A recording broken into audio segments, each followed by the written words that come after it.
Hey, I'm here today with the two most important people in the city of Statesville, Police Chief David Onley and Fire Chief Glenn Kurfees. Welcome to Front and Center, the podcast that pulls back the curtain on government operations, offering you an exclusive glimpse into the inner workings of the city of Statesville. Hey, my name is Ron Smith. I'm the Statesville City Manager. I'd like to welcome you to our podcast, Front and Center. Substituting for April Nesbitt and Nikayla Griffin, who are our general hosts on this, and hopefully I can do a good job filling in for them. Today I have with me Chief Glenn Kurfees and Chief David Onley, and before they say anything about themselves, introduce themselves, I want to just say how honored I am to work with these guys.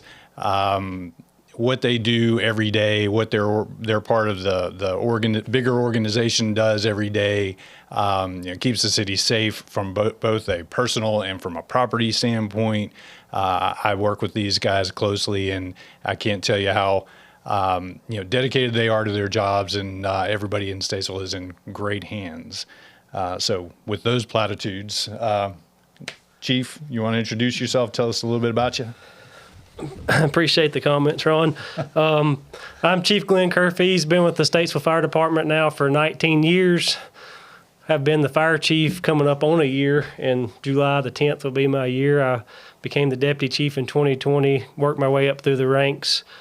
I've been in the fire service approximately 30 years, volunteer and career, so got a great bit of knowledge, and we do have a great fire department in the city of Statesville and a lot of guys and girls that put in a lot of effort to keep everyone safe. Oh, yeah. I'm David Onley. I'm the police chief here at Statesville. I've been the chief for coming up on 2 years now. One of the, it's been an honor to be here. It's been an honor to work with Glenn and Ron. I've been here now for 26 years at the police department. I'm born, bred here in Statesville. Spent some time in the military before I came back to Statesville, came back into my career choice, and have loved my time here. We have a great department. We have a great fire department. We have a great city department. I think one of the things that I can brag on more for us as a group and for the city manager, that we all work together more now than we did in the past. Not that we ever didn't get along. It's just, it seems like now we are more collaborative on things that we're looking into. And I think with the developments is one of the prime things you see, where we're all kind of being allowed to come together and have our input and be included in that process. So that's been great for us. Well, thank you. Yes. I was going to wear a white shirt today, so I guess my instincts were wrong in my fashion choices. But Glenn was scared about what to wear. He was worried you were going to be dressed up today. No. This is summer attire, and then now it's raining outside today. Yeah. So guys, how do things change in the summer? How do your departments approach your jobs differently? Are there different safety issues, crime, programs? Kind of talk through some of the ways that you deal with summer differently than the rest of the year. And you guys first. jump in. You go first. Well, I think you see the biggest thing is, number one, school's out. I think that affects a lot of things. You have, 90% of your kids are good kids, but you do have some that'll get out and get into mischief, and that causes us some extra things. One of the biggest increases we see during the summertime and at Christmas time is property crimes. A lot of people are on vacation. A lot of people tend to be involved in activities outside and are doing things, and they'll tend to leave property outside or leave things unattended for a period of time, come back and it's gone. One of the things we try to encourage this time of year is, please lock up your property. Take the opportunity to utilize our vacation checks that we do throughout the year. We have a link on the Statesville Police Department's website you can go to and put your house in when you're going to be gone, and we'll have checks done at your house, while you're not there. And you can even, when you come by the police department, you can get a printout and it'll show, when the officers made checks, times, days, things like that. I think you see more people out on the road, so you're going to have more traffic-related things going on. And with the heat, I think one of the big things you'll see, the hotter it gets, I think people are less flexible. People tend to lose their cool a little bit more. So you'll have more things going on like that where there may be some disagreements or things that get out of hand. But it's just, those are kind of the things associated with summer. One of the, we have our summer camp. We have a lot of activities that we try to put on during the summer for kids, for teens. And we try every year to try to expand that, see what else we can do.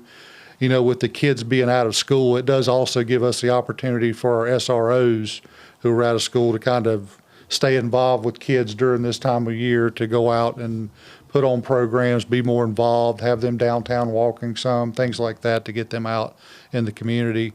But we've got one of our summer camps going on right now that they graduate tomorrow. I think Fire's going to come out tomorrow and be part of the graduation with us. That's been great this week. One of the other things that we were able to start this year was a junior ambassador program that we're trying to look to hire some teams part-time to help us with a lot of the programs and things that we've got going on. So we've got a lot of exciting things going on. It's a lot to sit and ramble off, but it's summer. I mean, it is what it is. You have more calls, but I think, we try to do as many things as we can to mitigate a lot of the reasons that we're getting additional calls for service. Before Chief Kurfees starts on the ambassadors program, I guess there's still some vacancies. Yes, there. I believe, Nikayla, we're setting up our first round of interviews next week. So we'll have somebody very soon in those positions. There's 4 vacancies. We haven't filled any of them yet, but we have had a lot of applications, but we're still taking them. I mean, if there's anybody out there that's still interested, by all means, go ahead and apply, and we'll see where you go. Okay, sounds good. Chief? For the fire department, our biggest rise in call volume is for heat-related injuries.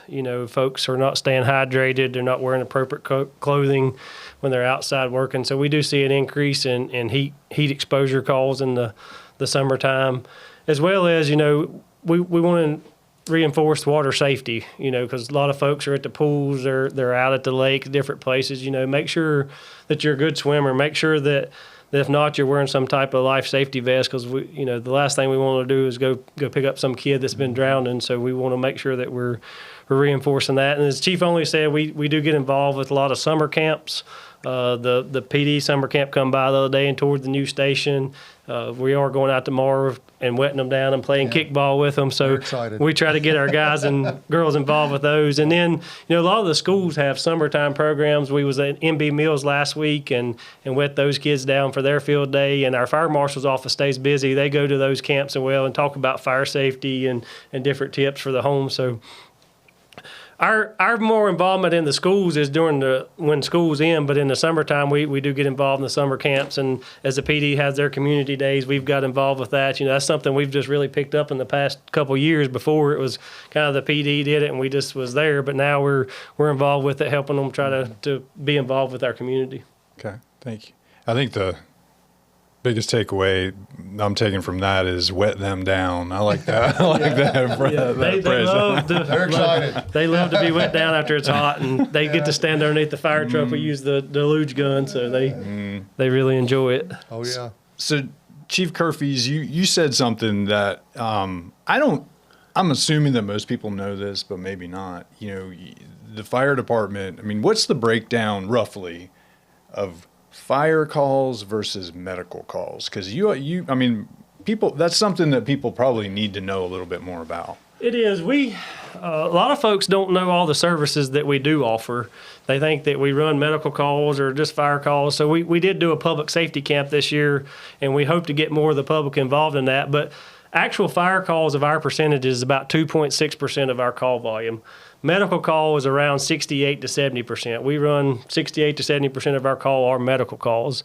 And the reason we do that and provide that service is that we build our stations off of a 4-minute response map, and we can provide a quick response to those areas and get first responders on the scene, which in CPR instances, life-saving, Narcan situations, we can administer those life-saving techniques to try to give a better survivability chance.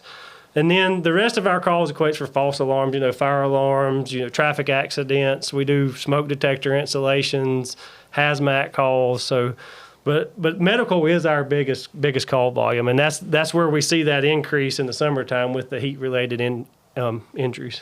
Okay. Thank you. How about fire hazards? Or when it's hot and dry, I mean, how does that impact the risk? So the fire hazards in the summer, especially like it's been so dry lately, is, if it'll be coming 4th of July, people will be wanting to shoot fireworks off, and we discourage that. Go to the professional ones, look at those, and, we'll have ours on July the 3rd out at the mall area.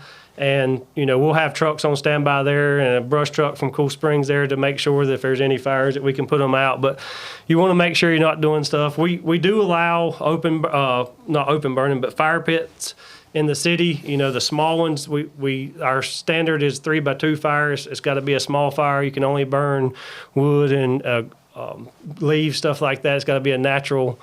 But in the summertime when it's hot and dry, those sparks can get out, and before you know it, leaves something. So make sure you have a water hose by and keep an eye on it, because the fire cannot be left unattended. If you're going inside or leaving, the fire needs to be put out. But that's where we usually see we get our grass fires increase in the dry weather, because it's hot, it's dry, and somebody will walk off and leave, and the ember will go out and get the dry leaves or dry grass that's dying out and light it off. Okay. So, Chief Onley, kind of building on the fireworks discussion. I mean, that's a big night for Statesville. Yes. And I know it's a big night for you guys. You want to walk us through? Well, the fireworks night, as you know, is like all hands on deck for our department. All of our officers that are off duty are assigned to work that night. The priority is traffic control, of course. That's the biggest issue we have, getting in and out, especially now that we've kind of transitioned down to the soccer complex as the closer place to be able to see the fireworks. But it's went well. We cope with it every year. We don't have a lot of the issues that we used to have in the past. The safety of the public and community down there, Adam, has improved, I think. In the last few years, we were able to control things a little bit better, and we just constantly adapt to the changing every year of what's going on and where we need to be. We get a lot of calls for service about fireworks during this time of year. As soon as the trucks show up at out in front of the mall or wherever and start selling fireworks, we start getting phone calls. A lot of the calls we get about shots fired are normally firework related, and that's a lot of the things we respond to. And although it's it is illegal to discharge a combustible in the city limits, we kind of slack off on that and use our best judgment during this time of year, because we realize everybody's going to try to do it in some form. But as long as they're being safe and they're not causing an issue for the fire department or any type of safety concerns, we kind of let that go on, because it is a time of year. July 4th and New Year's night are always busy, and I'm sure for both of us, for calls for service related to fireworks being discharged. You have a lot of alcohol consumption issues sometimes. Just depends.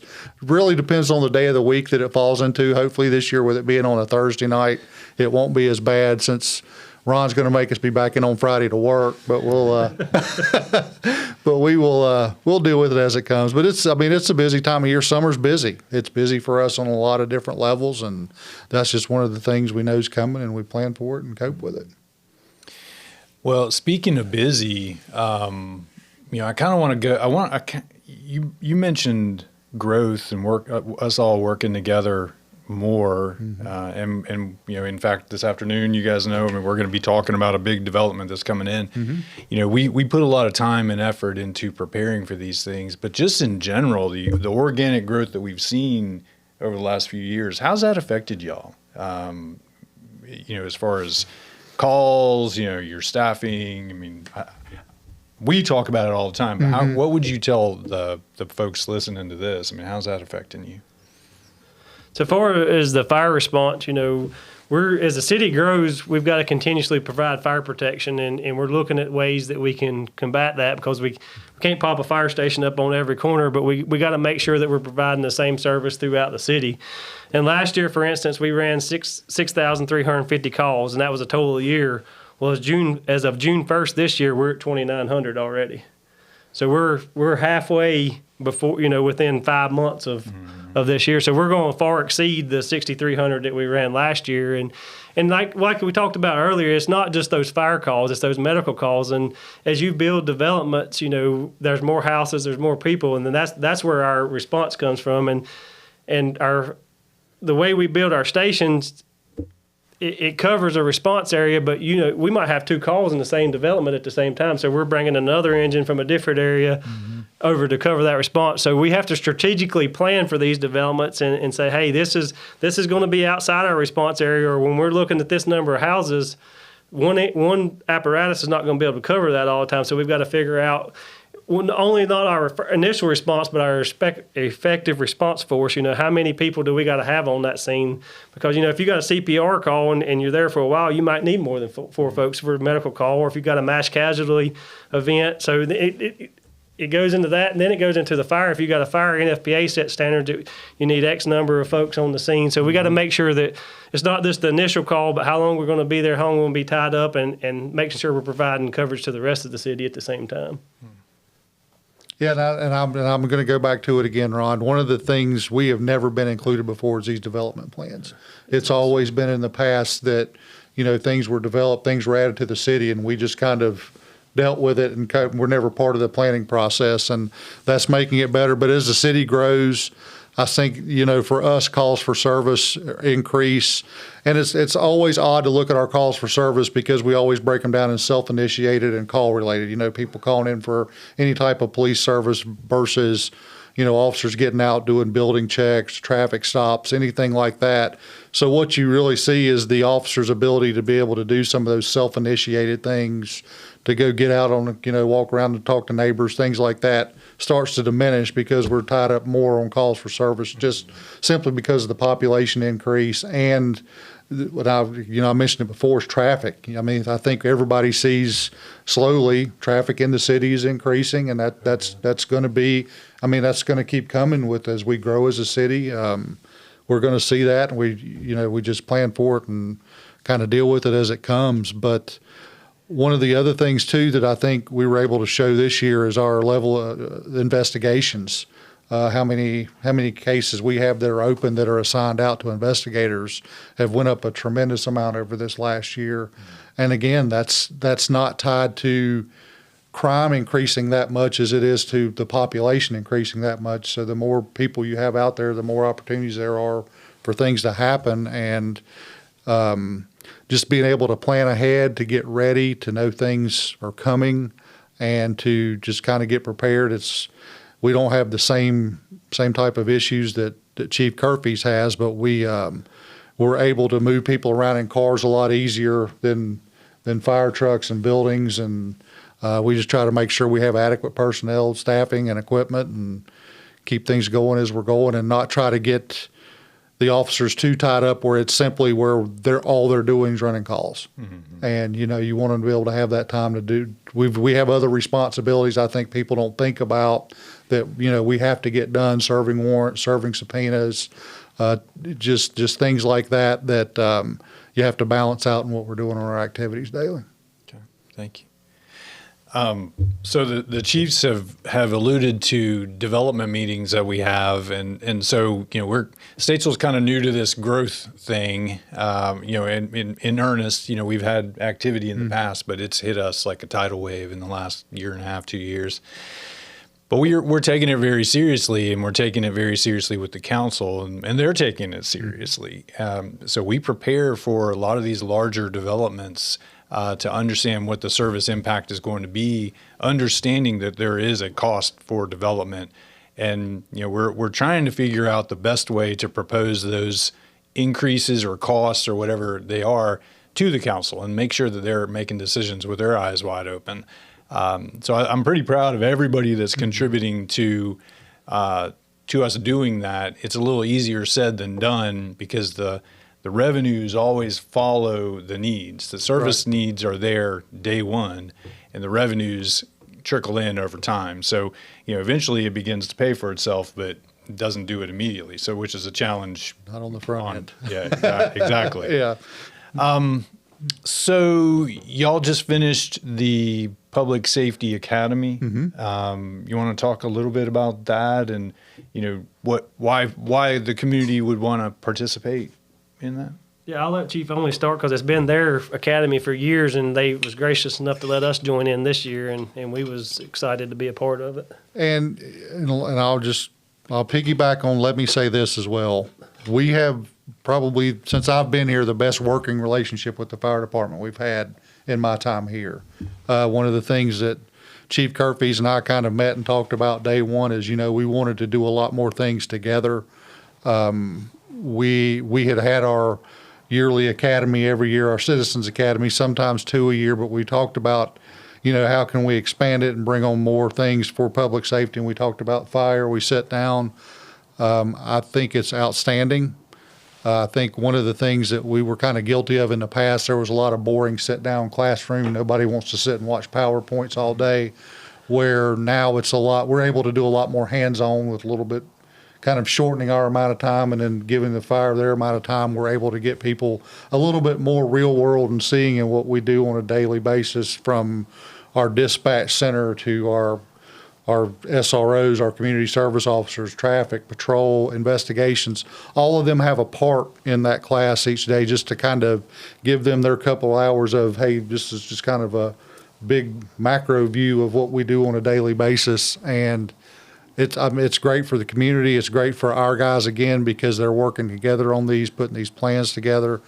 And just like with summer camp this year, I think we're going to keep working on trying to expand that and come up with better ways that we can do things together. I'm kind of, I don't know. I stay on trying to figure out a way to interact with the community. That's one of the things that I just kind of drives me insane sometimes, is how do I get people out to get them involved?